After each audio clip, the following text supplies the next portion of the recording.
Hi guys, asanteni sana. Thank you for coming. I know you have very crowded schedules. I'm going to read a short statement. By my side is Willis Otieno. I'm sure you all know him. He was my running mate in 2022. Na ako hapa. Let me proceed.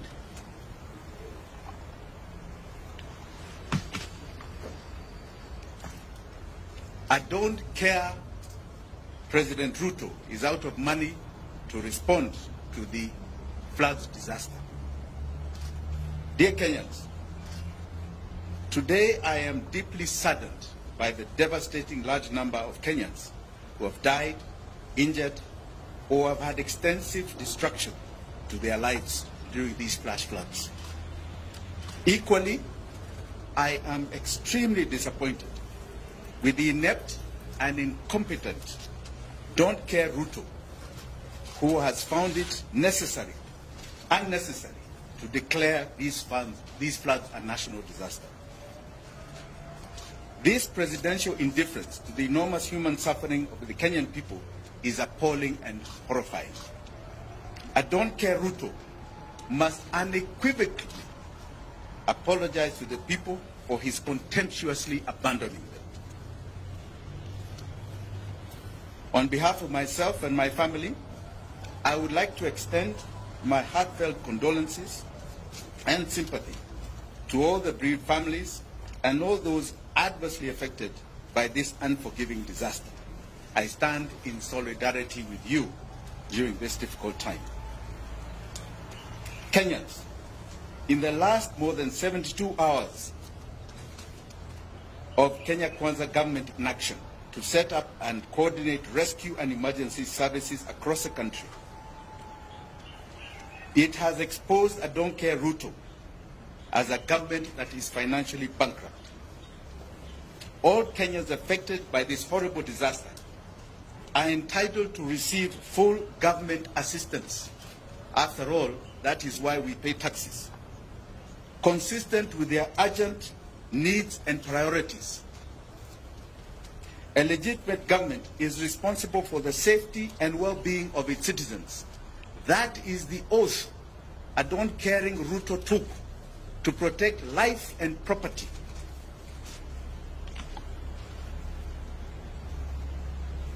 As Ruto does not care, there are many Kenyans who have cared. Kenyans and friends of Kenyans have come out to express their compassion and render generous support, including taking risks to rescue our brothers and sisters. Our togetherness is our strength. I would like to mention just about 3 people here that have stood out across this city of Nairobi. One is a lady called Mzalendo Wanjera of Mathare, and a lady called Hanifa of Mathare. I also, you know, they say the rich also cry in such crises. In Runda, there is a man called Pascal Kambuda who has been very critical in removing a lot of the drainage in people's homes there. These are heroes, and I'm sure many, many heroes from Maimahio to Elwak to Kilifi are going to come out so that you see the true Kenyans that are patriotic. This disaster has demonstrated to Kenyans that our country is not exceptional. God loves us, but we are not necessarily so-called shielded.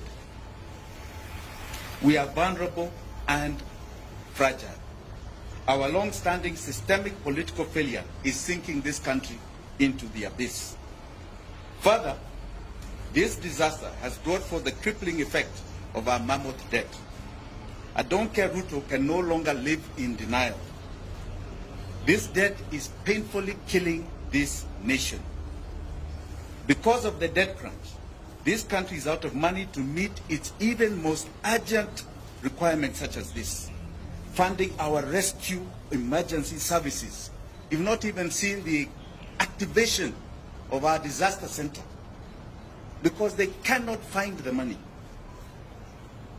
We have been humiliated taking a begging bowl around the world in order to help our people at a time of need.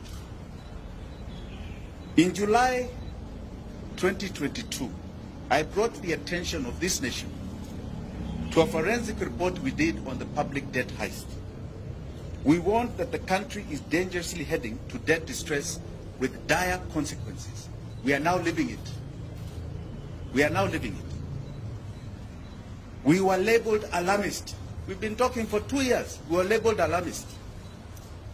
Today, we are officially a country in debt distress.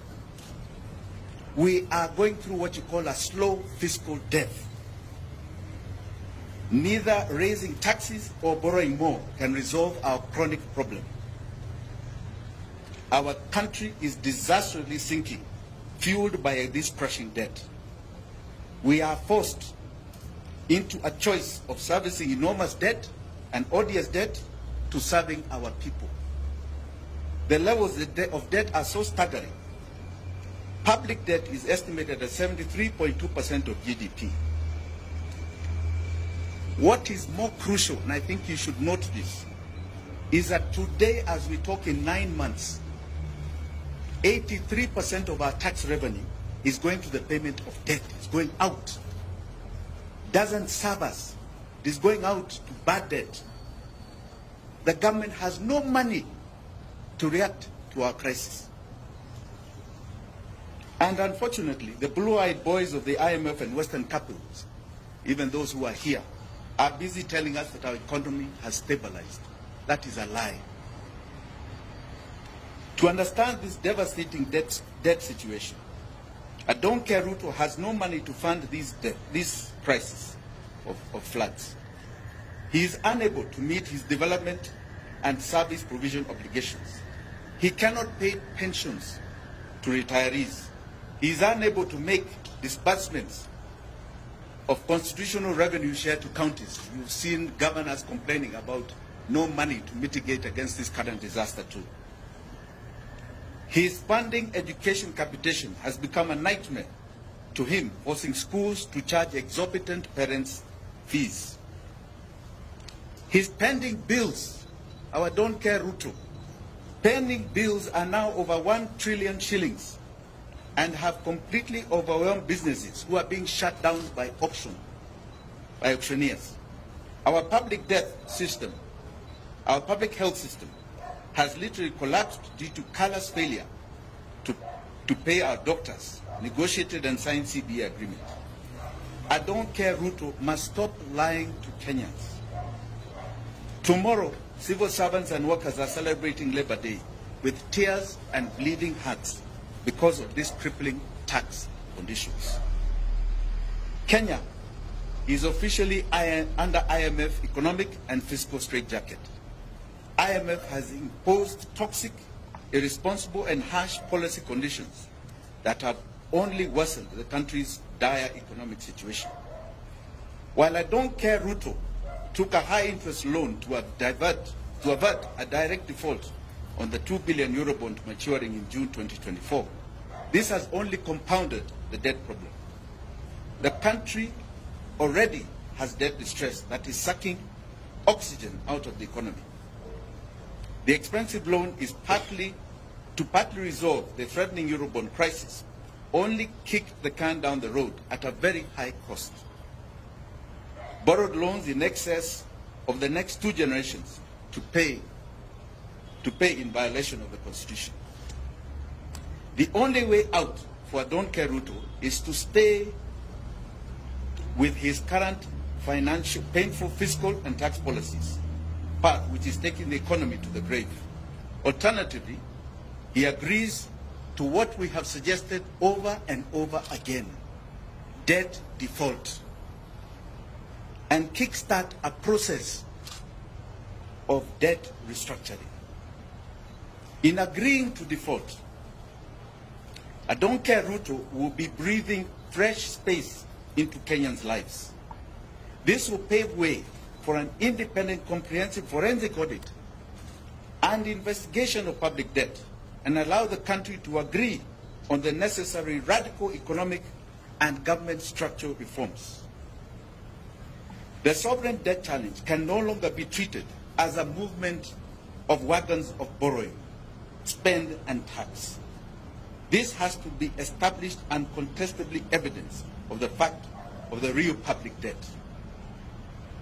The sovereign people of Kenya must get a comprehensive picture of the nature of debt, what it was borrowed for, was it lawful, whether it was utilized for the purpose that it was borrowed, was there value for money, and the authorization to borrow the debt. Those who have been borrowing humongous loans without adhering to the Constitution and budget laws must be held individually and collectively liable. They must be paid. They must be made to pay this debt. In conclusion, Kenya's economic problem is a political problem. Please understand it. I don't care Ruto is the main problem. He ascended to power through political lying and deceit. He lacks political legitimacy. He has escalated his lying to grabbing. He is lying by grabbing Kenyans' hard-earned incomes through msipende punitive taxation. The gross mishandling of the devastating funds has only confirmed this. He has reached his dead end. Don't care Ruto must go now. Asanteni sana.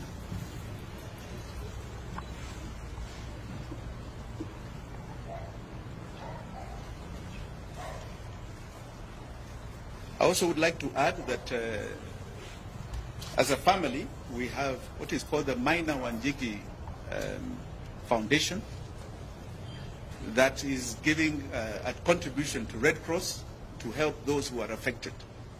It is a large contribution. We'd rather not say it, but we're giving to the Red Cross to help victims of this current disaster. Thank you.